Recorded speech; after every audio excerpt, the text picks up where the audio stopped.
how to make this design in Design Space using the I Love Glitter font from Dafont and the Cricut font from Design Space.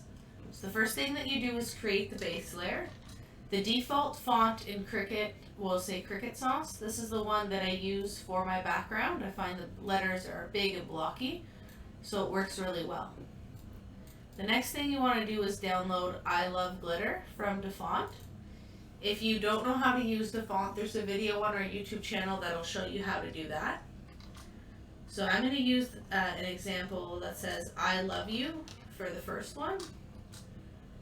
So with the I Love Glitter font, when you use an underscore symbol, that's what makes those little hearts together. So it'll show you that in the character map of the font as well.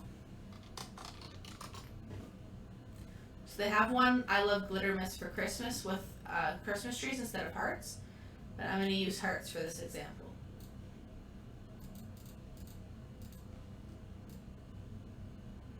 So you're going to want to make sure that this piece is welded, because even though Design Space does the kerning, it doesn't weld them anymore, or weld it either, which is why you see these little lines here in between the letters.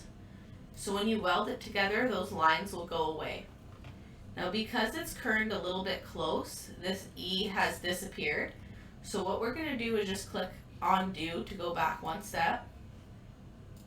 We're going to ungroup this text and select just the problem letter, this E, and arrange it, send it to the back. This time when you weld the letters together, it's going to stay with the circle, it won't go solid. So anytime that happens, it means the letter isn't arranged properly, or it's a little too close to the right or left. So to fix it, you can arrange it and send it to the back, or move it a little bit side to side until it stops blacking out the letter. So once you have it over top of the mom, you can select both of them and align it perfectly in the center if you like, or just horizontally, vertically, whichever way you prefer. Now that I have them both overlapped and that my text is welded, I'm going to select them both and click Slice. This will give you just a tiny outline. Some people like it like that. If you want to have the bigger outline, you just need to create an offset first.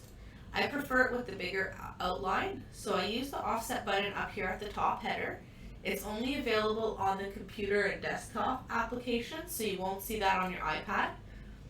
So click the offset, mess around with how big it is using this dial, and when you find the thickness that you like, just click apply to create the offset. Once you have the offset created, you can move this text out of the way, and you're going to want to select these two and then slice them.